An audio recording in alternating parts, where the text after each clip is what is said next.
Hi friends, welcome to Lalitha special వంటలు. ఈరోజు మనం వీడియోలో పైన సాఫ్ట్గా లోపల జ్యూసీగా వచ్చేలా బాదుషాని చేసుకోబోతున్నాం ఫ్రెండ్స్. నేను చెప్పే పక్కా కొలతలతో ఇలా బాదుషాని తయారు చేసుకోవచ్చు. పైన సాఫ్ట్గా లోపల జ్యూసీగా వస్తుంది. ఎలా తయారు చేసుకోవాలో ఈ వీడియోలో చూపిస్తాను. ముందుగా మనం ఒక మిక్సింగ్ బౌల్ తీసుకోవాలి.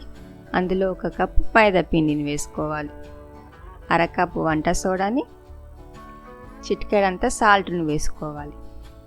సాల్ట్ వేసుకోవడం వల్ల స్వీట్లకు రుచి బాగా వస్తుంది ఫ్రెండ్స్. ఇలా మొత్తం ఒకసారి ఇలా కలుపుకోవాలి. అందులో ఇప్పుడు మనం నెయ్యిని వేసుకోవాలి. 2 టీ స్పూన్ల నెయ్యిని వేసుకోవాలి. నెయ్యిని వేసుకొని నెయ్యి ఇలా పిండికి పట్టేలాగా కలుపుకోవాలి. ఇప్పుడు మనం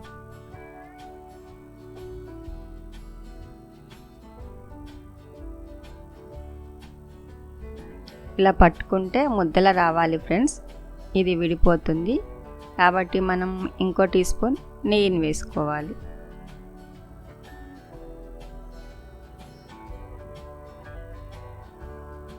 నెయ్యిని వేసుకొని ఇలా కలుపుకోవాలి.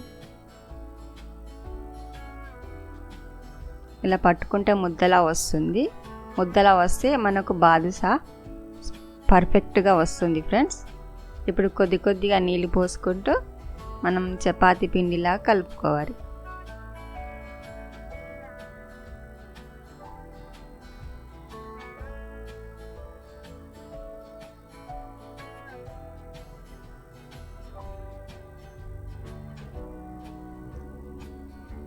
ఇలా పిండిని కలిపేసుకొని మనం ఒక 5 నిమిషాలు పక్కన పెట్టేసుకోవాలి ఫ్రెండ్స్. ఇప్పుడు మనం పాకాన్ని రెడీ చేసుకోవాలి. ముందుగా స్టవ్ ఆన్ చేసుకొని ఒక బౌల్ పెట్టుకొని 1/2 కప్ చక్కెరని వేసుకోవాలి. మీకు షుగర్ ఎక్కువ కావాలి, తీపిగా ఎక్కువ కావాలనుకుంటే మీరు 1 కప్పు వేసుకోవచ్చు. ఇప్పుడు కొద్దిగా యాలకుల పొడి వేసుకోవాలి. వేసుకొని ఒక 2 నిమిషాలు మరిగించుకోవాలి ఫ్రెండ్స్. ఇలా స్టవ్ ఆఫ్ చేసుకొని మూతను పెట్టేసుకోవాలి. ఇప్పుడు మనం పిండిని తీసుకొని మనం పూరీ పిండికి అయితే ఎలా చిన్నగా ముద్దలా చేసుకుంటామో అలా చేసేసుకోవాలి.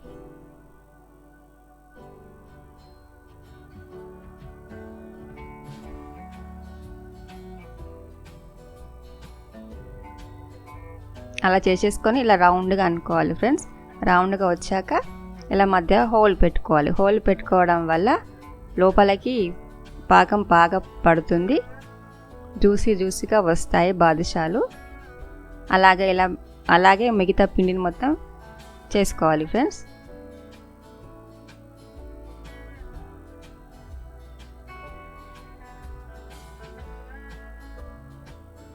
ఇలా చేసుకున్న వాటిని పక్కన పెట్టేసుకోవాలి. ఇప్పుడు మనం కడాయిని పెట్టేసుకొని డీప్ ఫ్రైకి సరిపడా ఆయిల్ వేసుకోవాలి.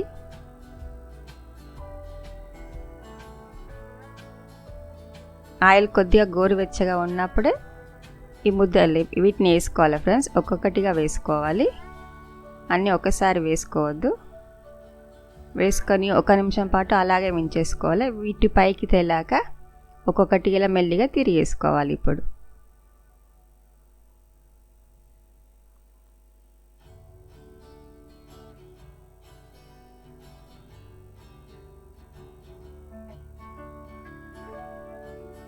కొద్దిగా బంగారు రంగు కలర్ వచ్చాక వీటిని తీసేసుకోవాలి.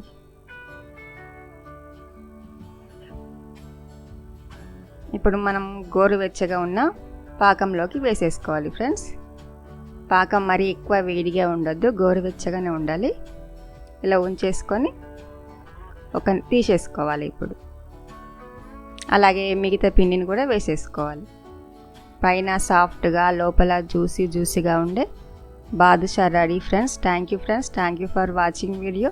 నచ్చితే లైక్ చేయండి, షేర్ చేయండి, సబ్స్క్రైబ్ చేసుకోండి.